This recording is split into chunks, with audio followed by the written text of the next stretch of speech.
Why you always a worry about Shellyann Curran tea time? And that me I say. Go fret about your dirty problem them. Bright. The hot tea. Like every day you want to listen Shellyann Curran every day, yeah? Hi, tea timers. Yes, no one never expect me this week. But we have a special guest tonight. And he's going to kick off my episode 18. He is the president of the third party, UIC, Mr. Joseph Patterson. Welcome, sir. Thank you for having me, Shellyann. A pleasure to be here. Oh, God, it's always a pleasure talking to you. You're so speaky-spooky. I try. Yes. What's the education background? Well, I was schooled at Miss Johnson Basic School in Marvally. Marvally? Yes. I went to Dunrobin Primary, and then I went to Spanish Town Secondary, and then to St. Andrew Technical High School, where I got a full scholarship to study engineering at UTech. UTech? You didn't go abroad? I eventually migrated to Canada, where I studied accounting and economics and management, and I got a degree from Calgary University. Calgary. Okay, what brings you to politics? The fact that we have given the other parties almost 80 years now, and the results are very telling that they can't seem to manage to give us what we need. So somebody has to do it, so I've taken up the responsibility. Who else is in your party? Well, a lot of Jamaicans from across the country and also from the diaspora.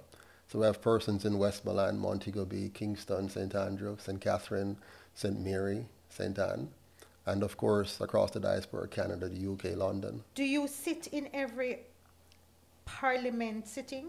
No. You don't have to physically go and sit there to hear what's going on.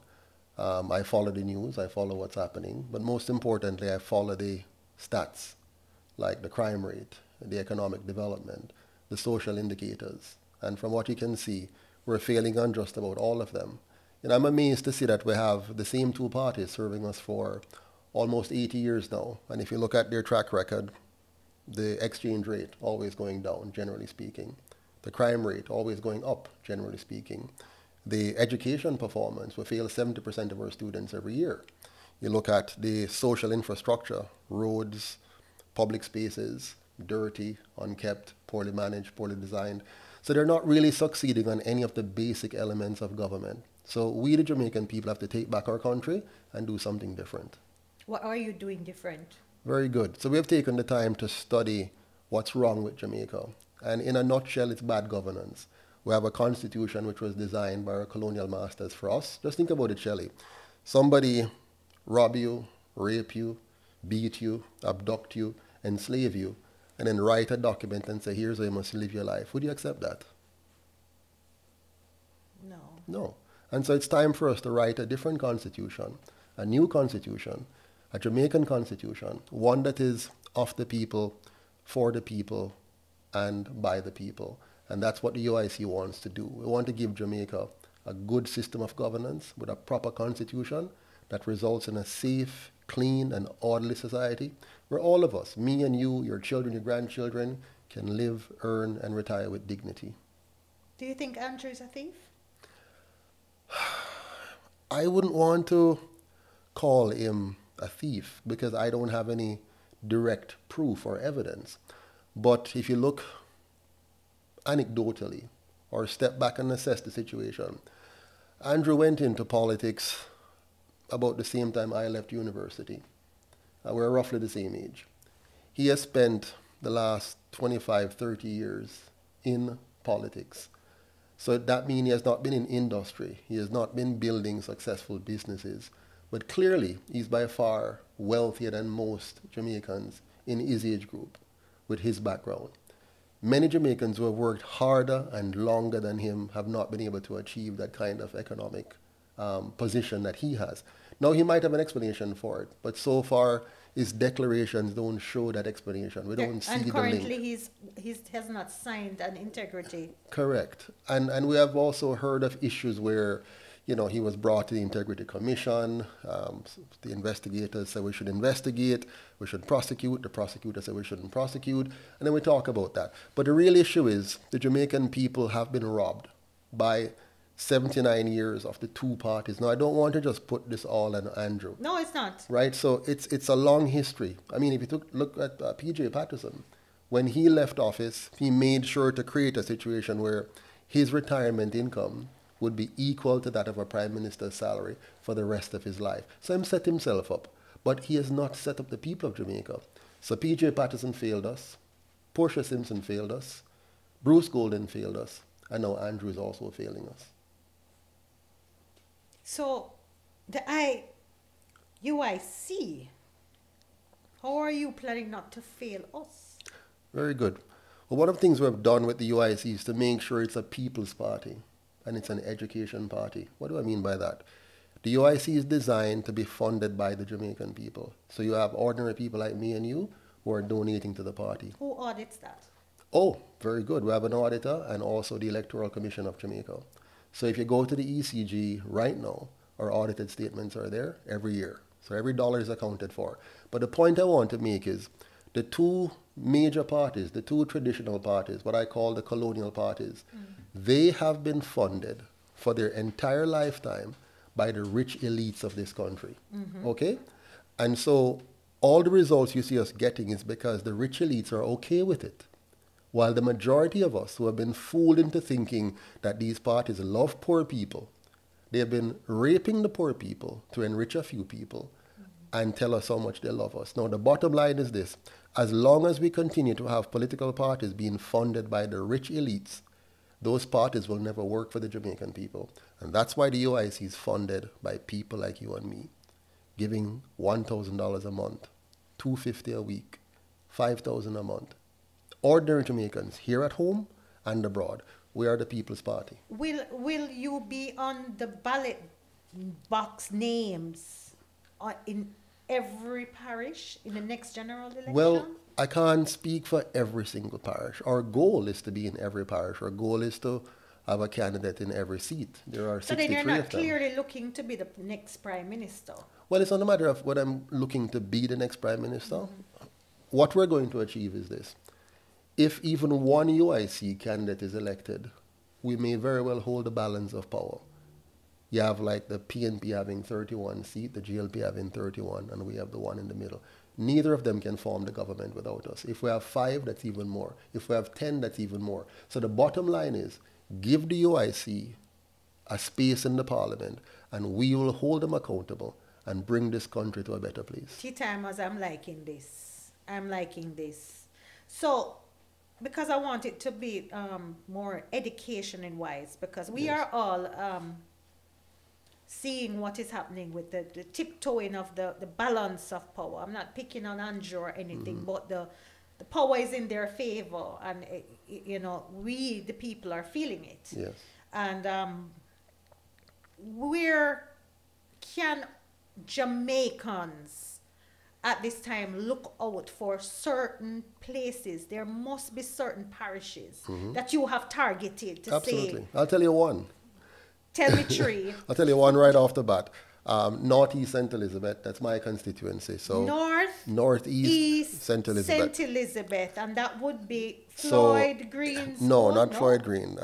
That's where, I won't tell you who is there. Just listen, Joseph Patterson is a person. So Northeast St. Elizabeth, and that includes Santa Cruz, Balaclava, Shiloh, and Braze River. So all of those communities are going to vote UIC this election.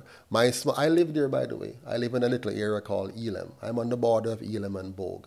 So my property borders Bogue and Elam. So people... you actually live there too? I live there and I work there. I'm a farmer there. I'm an accountant there. And I'm somebody that the community can come to deal with issues. So I'm right there in the heart of Northeast St. Elizabeth. We're also going to win a place called Bethel Town in Westmoreland. We're going to win Edgewater in St. Catherine. So in St. Catherine we have our good friend, Carlene Ramirez Acosta. She's the General Secretary for the UIC. Out in Westmoreland we have Winston Wright, who is the Chairman of the UIC. In Kingston we have Mr. Garth Barnett. in Manchester. We have our good friend Vincenza Crawford over there. So we're going to have some strong people running in different areas, and we're going to win as many seats as you, the Jamaican people, want to see won by the UIC. I like that. What's the funding been like? Do you have the funding to go in with a good, strong marketing plan? So we're still struggling with funding, but we're doing much better than any third party in the history of Jamaica. You might recall a long time ago there was a party called the NDM. Yeah. Yes. Now that wasn't a real third party because that was an offshoot of the JLP, as you know. So when they broke away, they came with some funding from the PSOJ oligarchs behind them. We now are a truly indigenous and grassroots party coming up from the bowels of the Jamaican people. So we're funded entirely by ordinary Jamaicans. You don't have anybody in our party who is a breakaway from the PNP and seeking to, let's say we have a grudge against anybody. No. We're all just ordinary Jamaicans. We're not, and by the way, there are persons there who once voted JLP and once voted PNP, and those who have never voted, period, and those who want to vote and those who have nothing to vote for. We are giving them a home, a place, a united independence Congress. So we're united independent thinkers. We're here for Jamaica, not for party. Why do you think Andrew hasn't called an election as yet? There's a number of reasons. So he is within his right not to call an election until early 2025. That's a legal requirement for the general. But for the local government now, he has put it off 4 times in a row. 4 times. Now, the first time he put it off, he claimed it was because of COVID. But you might recall, 9 months prior, or 9 months earlier than necessary, he called a general election. In the heights of COVID. And that's why the UIC did not contest that election. We said, no, you can't have it both ways. You can't say you're going to lock we down and you're going to tell us how dangerous this is. And then when it suits you, you call an election because you think it's going to be in your favor, which it was. So he won that. Then now, when he saw the UIC rising, he called off the second election because we were rising. And then they sent some people to come to try to destabilize the party internally. They tried to mash it up. We overcome it and start to build again, so he put off the next election again. So the UIC is one of the reasons? Of course. I didn't know that. Yeah, there's also other reasons. There's other reasons, yes. There are other reasons. And if you analyze it carefully, you'll see that he doesn't want to lose his majority in the local government seats. He knows that he's at various points through his tenure, he has gotten very unpopular. He has never been more unpopular than he is now. So he can't afford to call an election, but at the same breath, he's violating our constitutional rights. He's violating democratic principles, and he's using the opportunity to see if he can find an opportune time, again, like he did in COVID, to call a snap election and win it out of manipulation rather than because the people of Jamaica want him to be there. What's some of the changes you would make if you were elected? Okay, there are a number of changes, and I'm going to give you some intellectual ones and then some very practical and pragmatic ones. So intellectually, we need to get rid of the colonial constitution, right?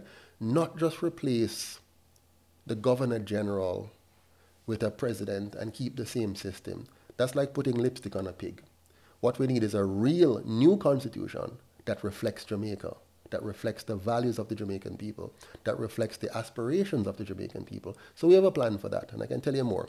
But now to something very practical, which is dear to my heart. It has to do with the fact that in 1838, when they freed the slaves, it was a fake freedom because you never gave them back them land and you never give them back them money that you thief them labor. That's one. In 1944, when the JLP and PNP joined with the colonial masters and brought us the right to vote, the democratic right to vote, one man, one vote, them trick we again. Because they got a new system, but the system did not involve giving us back our land or the money them thief from our labor. In 1962 now, this is the third attempt, the third time, they now gave us a fake independence and still did not give us back our land.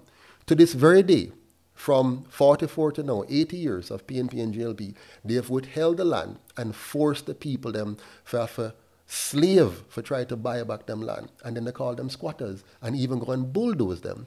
The UIC is going to give back the people them land. The land is yours. You shouldn't have to buy the land in Jamaica. You have the power to give back. Of course. Once you elect the UIC, just like how Andrew have the power for bulldoze you. Jesus, that was one of the questions Yeah. here. Just like how Andrew has the power to thief, well, let me not use the word thief. Him have the power to misappropriate and misdirect the funds of the Jamaican people. We, when we're elected as the United Independence Congress of Jamaica, the UIC, we are going to give back every Jamaican the land that was stolen from their ancestors. So if you want back your land, vote UIC. You hear that? What do you think about my wig? I don't like the color. I knew you wouldn't like the color. Yes. I want to see you in a blue wig. Blue wig. Yes. Yes. What do you think of tea time? Well, I like your spirit and energy. When you were on UIC Liberty TV, which is what we run, everybody was infatuated with your spirit, with the energy that you bring, with the kind of zest that comes out of you. And so I enjoy not just the conversation, but your personality and being in your space. Oh, you hear that? Intellectual people like Auntie Shelley mix up. But we like Jamaica too, you know. Of course. Where we are about doing and really want our country. Because I could be here in America doing this mix-up program. I choose here. Absolutely. And Auntie Shelley tired of putting on the padlock and nobody now give me back the money. You think you won't give me back any money if we vote you in for all of the padlock? The padlock, then put up the padlock, please. Well, you might recall that a certain prime minister promised us that if we elect him, we would we'd be sleep able with to our sleep. doors open. Yes, and I our was one windows. of such idiots that Yes, was yes, ringing the yes. bell. Yes. Ting-a-ling-a-ling. All right, now the padlock, we're just locked in. Can you imagine if we never had to spend so much money on grills, how much savings that would be on building your house? Can you imagine spending money on building your nice house and you have to live behind bars? Or if there's a fire, you have to be scrambling to try to find the key to open. Now, Earthquake? Earthquake. Earthquake. Exactly. I've lived in Canada for a number of years before I returned to Jamaica. And one of the things that really hit me when I was living there was how much freer I felt. There's no fence around my yard. I have a nice lawn. I just walk from off of the road and walk into my door. Can I just give you a quick experience? Sure. Yes. My mom and my sister, they live in DC. So my first trip over, I found myself getting up. I was sleeping in my mom's bed, and I got up in the middle of the night, and she said, "What's up?" And I said, I need to check the doors. And she goes, "For what?"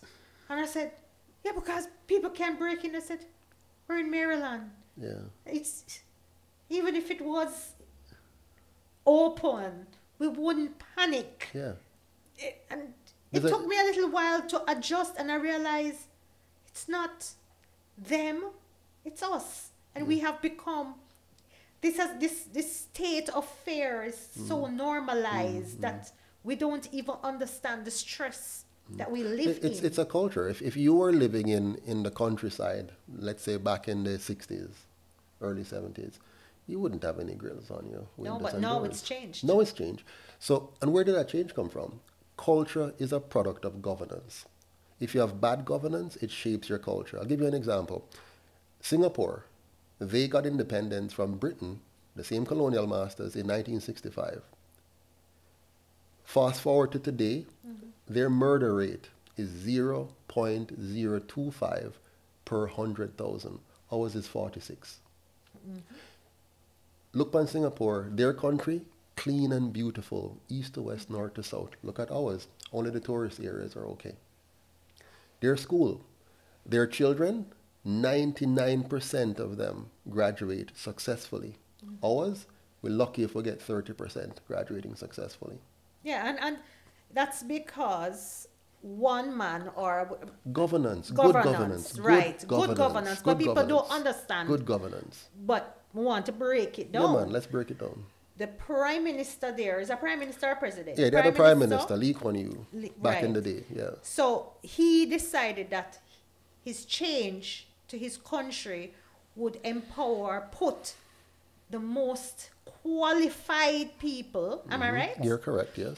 In the position. So there was no favors, curry favors. No nepotism. No nepotism. So he got rid of that and actually put the best people in the right position. In the right position. Yes. And we can't ever get some of them old people out of that won't come out, that not doing anything in the governance. They just believe that they belong here. Yeah, man, they're dinosaurs. Forever. Dinosaurs. So look at what this gentleman did, Lee Kuan Yew. He made sure that the number one priority of his government, which is what the UIC is doing, is to eliminate corruption from the top down.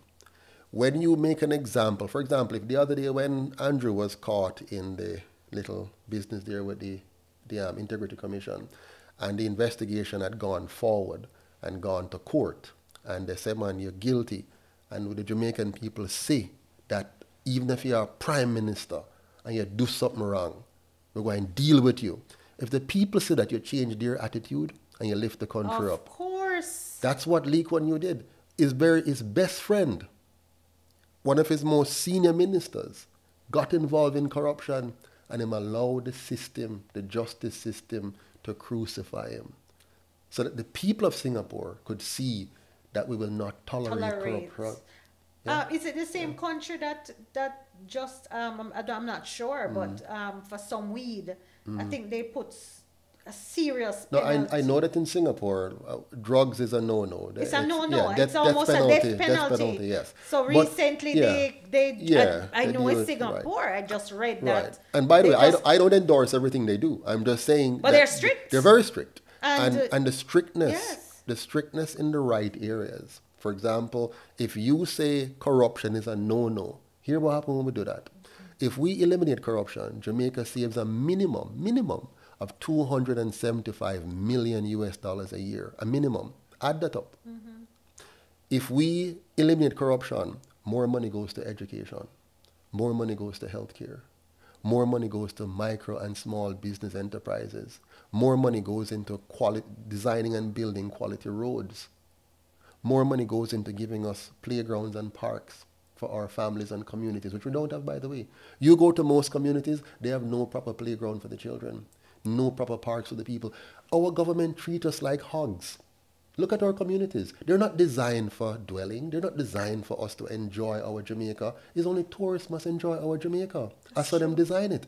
But we in the UIC, we in the UIC said, no. Let's make all of Jamaica looking, smelling, and feeling like a tourist resort for we the people. And then we invite the tourists to come and enjoy it too. But they have it the other way around. Mr. Patterson? Yes. Do you like the color of my wig? Well, I'm going to be colorblind today and pretend I'm not seeing you wearing the color that you're wearing. It doesn't fit me? It fits you. It complements your tone yes. and your dress and everything. If we weren't having a political conversation, it wouldn't matter much at all. But you know, when you're talking politics in Jamaica, color means things to people. Oh. And the UIC's color is blue, and we have two other parties who choose orange and green. And you have chosen orange. I chose orange, and I promise you, when Mark Goldelin or Andrew Goldeness come here, me I go wear blue. Okay. Yes. I feel okay with it. You feel all right with it. All right. Remember, everybody, wigs by Shelly. All the UIC, buy up on the blue wigs. We have all of them. Yes, we have all of the colors same way. And I heard that you have sold out all your blue wigs so far. Yes, but we have more coming. More coming. Yes, right. So the local election. You'll have whole heap of blue wigs. Yes, and so if you need for buy for the supporters, Auntie Shelly have right. Right.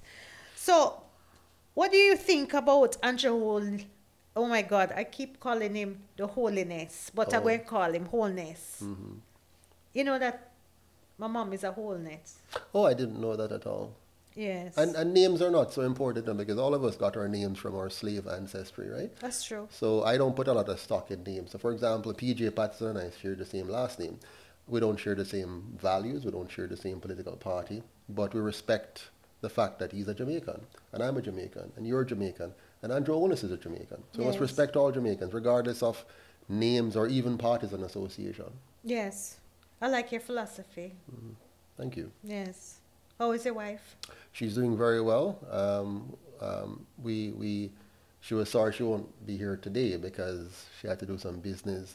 She watches Tea Time? She not normally, and I'm being She very don't honest like with mix you. up. She's not into the mix up. Well, she watches it. The last time you were on with me on UIC Liberty TV, she watched it intently. Jesus. Yes, so she was quite clued into that, and I'm sure when this one airs, she'll be watching that as well. Big up wifey. She don't wear wigs? No, she doesn't. Well, I shouldn't say she doesn't. She has worn wigs in the past, but my wife now has a full hair of dreadlocks.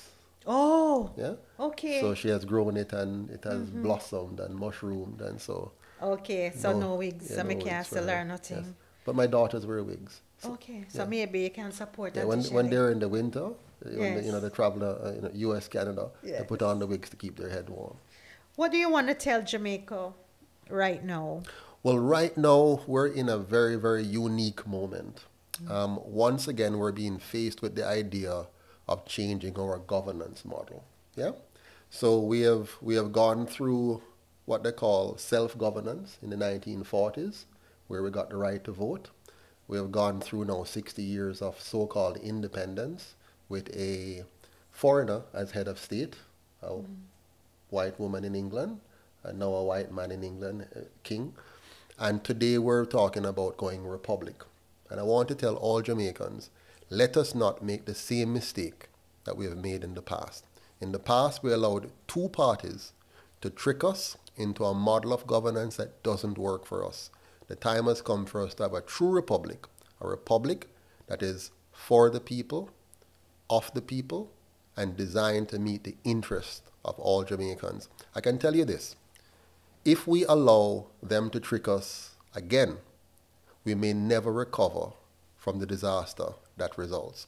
We need a true republic. One, Sister Shelley, a true republic that protects your life, your liberty, and your property rights.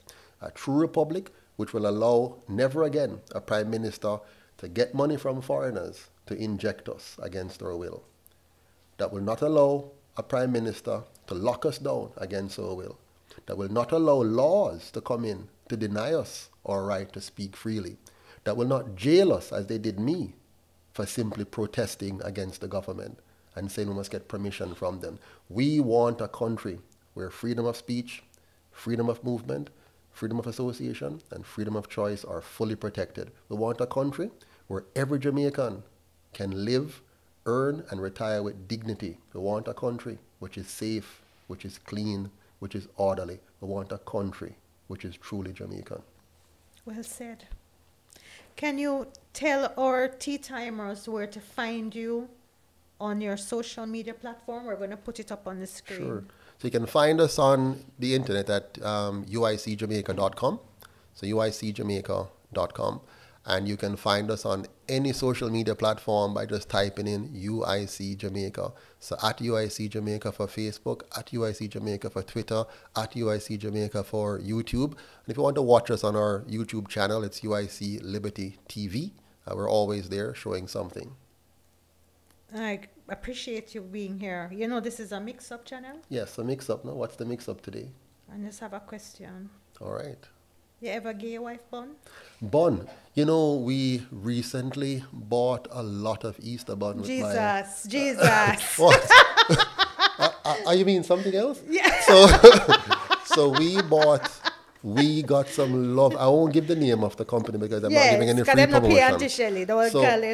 But we bought some lovely Easter bun. So you're a and family cheese. man. Yeah, man. I've been married. Let me tell you about my wife quickly. Yes. Okay. So I met my wife in the grade 8. Grade 8. Jeez. Okay? I never Grade give 8. her bun. Hold on. Jesus. As I said before, I bought her He's some not a love. normal Mr. Jamaican. I bought her some love. So in grade 8 we met.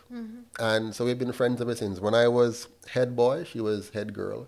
When I was student council president, she was secretary. Science club president, she was secretary. Drama club president, she was secretary. All the way through, and we got married right after college. We've been married now this year, 29 years. No, may I tell you, ladies? 29 years. And we have 3 I tell you, children. ladies, this is what you have to achieve. If you can hold him, Absolutely. 29 years Absolutely. strong. Absolutely. Top woman. We got married at 23 years old. And it's, marriage, and by the way, marriage is not an easy thing. It's difficult because you're talking about 2 different persons coming together and trying to figure out how to work together, how to deal with money, how to deal with children, how to deal with challenges in life. And so we have had to figure that out together without the experience of having, we both came from broken homes. My mother and father wasn't married. My mother was a single mother. So I grew up in a single parent home, 1-room house actually. My wife was born in Hanover. Her mother had to leave her at 9 years old to go abroad to, barrel kids and that kind of stuff there. So we're coming from the heart of Jamaica, but we determined and we decided we wanted better. We wanted to give our children and our country an example of what a family could be, and that's what we are today. And funny enough, you might think that my question was really off, but it was really to test the value that you have at your home, because I find that a lot of people want to lead and they don't have any values even for their own homes, but they want to sit in parliament. So you pass the test. Okay, you thank pass you. the test. You can become prime minister. Oh, wow. I like that. You're most welcome. Yes, I'm big up your wife, and you know what I like? I like a man that can stick by a woman and be proud and don't have to stray. It shows that you're very determined, you have control. Self-control, very important. Self-control. I don't know if you're a Christian person, but the Bible speaks of the fruit of the Spirit. And to me, they're very important. It speaks of love, joy, peace, patience, kindness, goodness, gentleness, and above all, it talks about self-control. If you have self-control, you can manage everything else. Money, you can manage effectively. Business, you can manage effectively. Your children, you can manage effectively. Your home, your wife, your life, even your health. It takes a lot of self-control to eat properly, to, just manage your constitution. So I'm not perfect, by the way. I'm not the Messiah. I'm not Jesus Christ. But what I try to do is to learn from the past, learn from my ancestors, learn from history, and then use that to adjust myself to be the best person I can possibly be.